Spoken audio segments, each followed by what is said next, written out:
Hello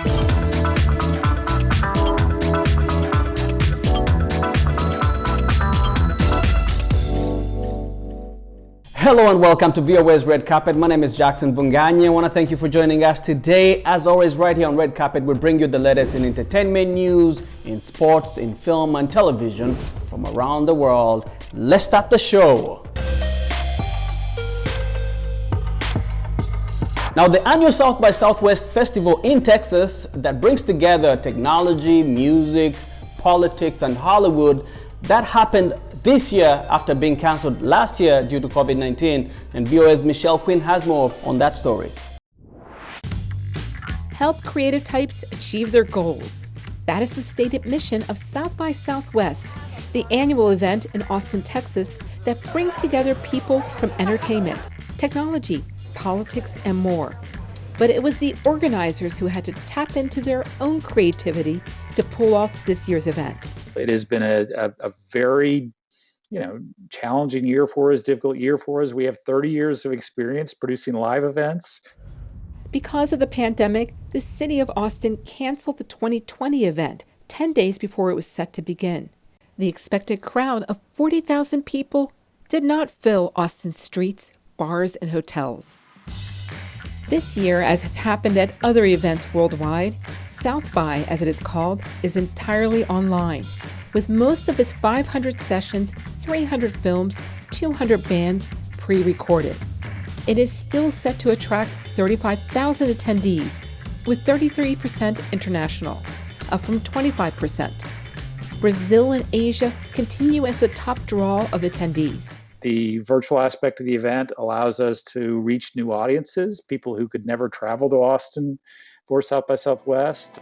From their computers, visitors can walk through a simulated Austin with its landmarks like the Red River Cultural District.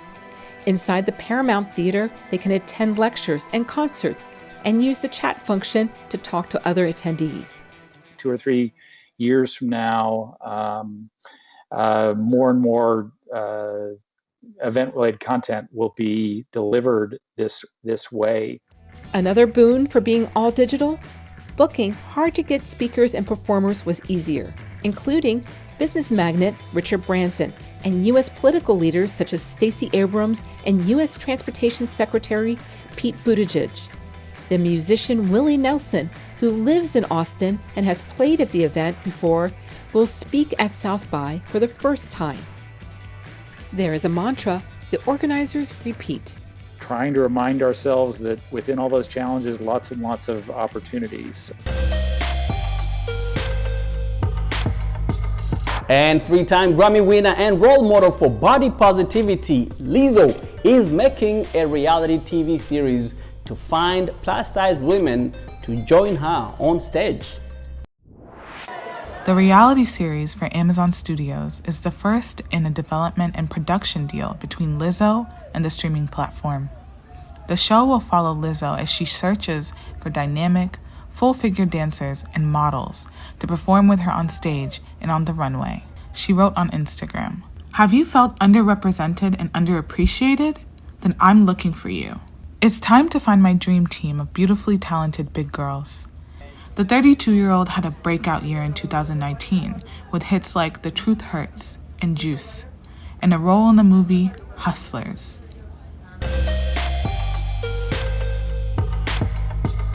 And Oscar-winning actress Lupita Nyong'o is stepping into the world of animation, heading a new series focusing on a new superhero, Super Sema. Meet Sema, Africa's youngest hero. Aha! Nyong'o, who voices the animated 10-year-old Kenyan girl, is also a partner in the series production company Kukua.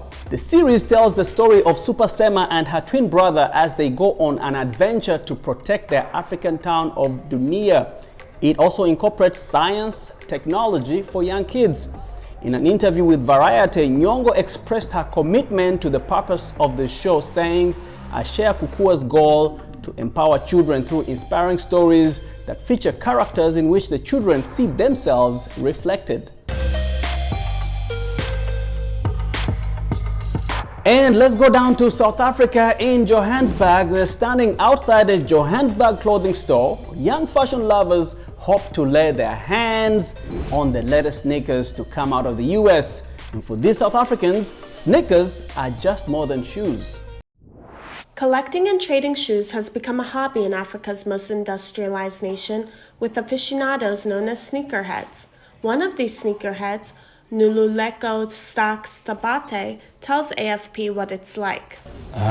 Being a sneakerhead in Soweto is actually dope, you know, because when you have the nicest shoes, you grab a whole lot of attention.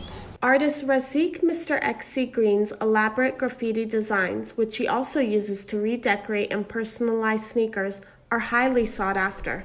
I guess it's a one way of uniting us and bringing us together as people, as a country, as different races, to say besides all our differences, at least we share one common thing, which is like, you know, shoes. And from Johannesburg, let's go to Cape Town again in South Africa, where a handful of tourists practice bodysurfing, a type of surfing without boards or bragging, the closest you can possibly get to the waves. It's a little known sport which historians say traces back to the origins of surfing. Body surfers use very little other than their bodies to move in the water. Sometimes they are supported by only a small plank held in the hand to better navigate a wave or to gain speed. Body surfer Anthony Pierce tells AFP it's about freedom for him.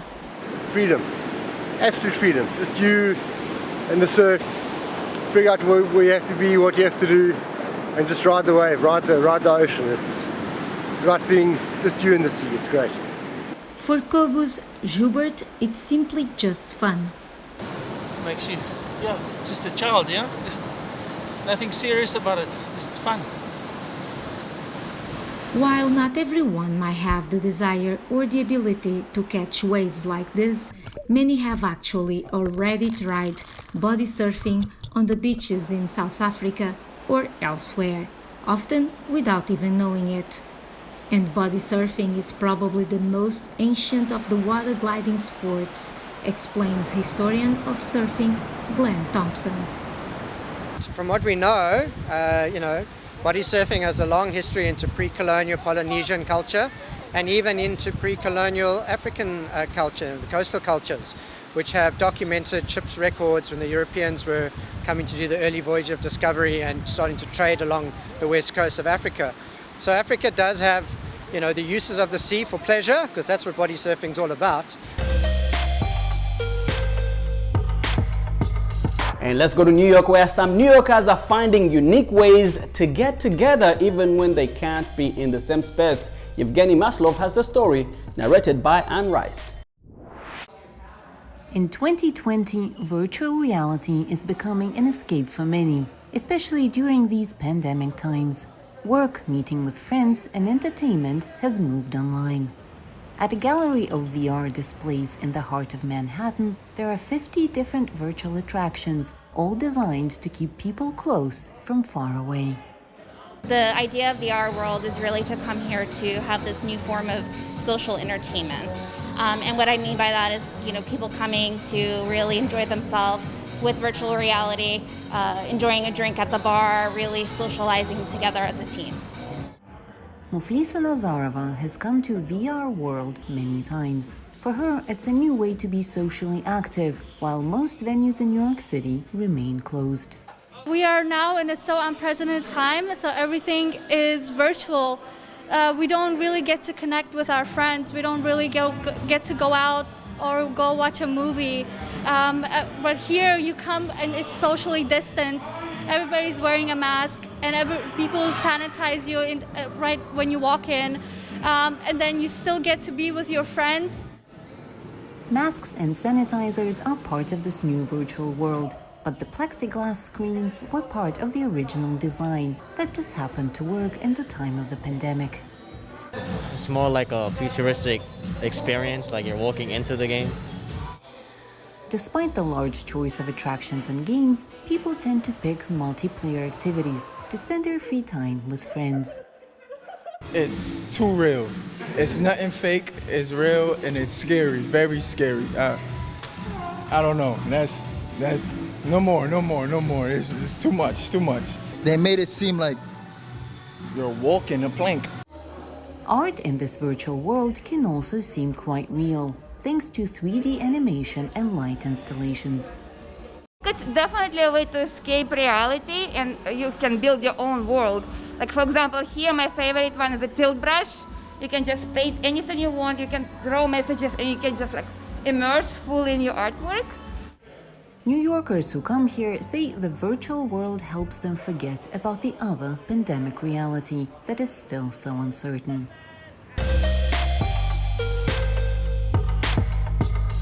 And here in the US, rapper Nicki Minaj's mother, Carol Maraj, has filed a $150 million lawsuit against the man who is accused of killing Minaj's father in a hit-and-run crash. An attorney for Maraj says, Charles Polovich, 70, is accused of striking Robert Maraj, 64, in Long Island and then driving off without calling 911. Maraj died at the hospital the next day. Polovich was arrested on charges of leaving the scene of an incident and tampering with physical evidence. He pleaded not guilty and was freed on bail and ordered not to leave New York.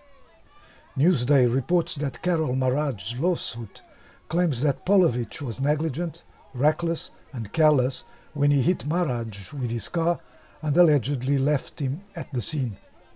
Carol Maraj told Newsday last month that she was very happy about Polovich's arrest and said all of Maraj's children are pleased that the alleged culprit was caught. And before we say goodbye, let's check out how the genre of rap is making a big splash in Morocco by hearing from some of the artists rising to stardom in this report by AFP.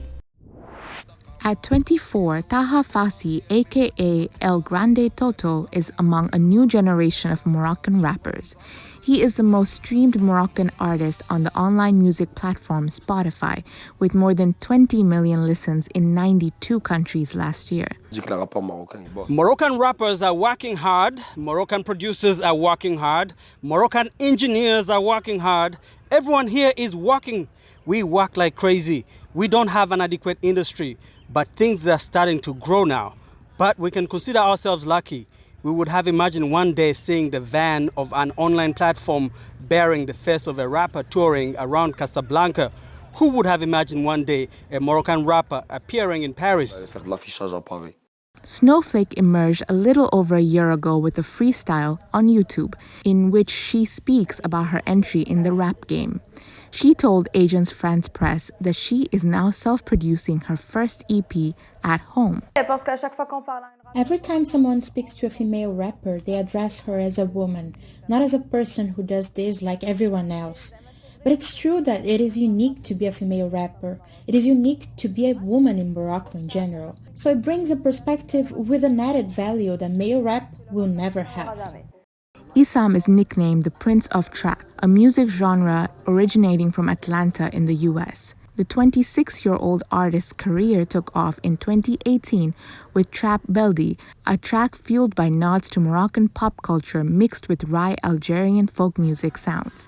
The song's video clip, filmed in a working-class neighborhood of Casablanca, garnered over 18 million views on YouTube. YouTube allows me to promote my video clips. Moroccans want to see artists. We have recently started seeing several new innovative artists in trap, and there is a good level. Beyond the local charts of the giant Spotify, the voice of Moroccan rappers resonates in Algeria and Tunisia, even in Europe. The kingdom is becoming a key hub in the region's music production, says Nouran Hassan, head of the Middle East and Africa communications at Spotify. And with that, we come to the end of our show today. I want to thank you for hanging out with me. My name is Jackson Vunganyi. For more entertainment news, remember to check us out at voanews.com. We're also on all social media platforms, on Facebook, YouTube, and on Instagram.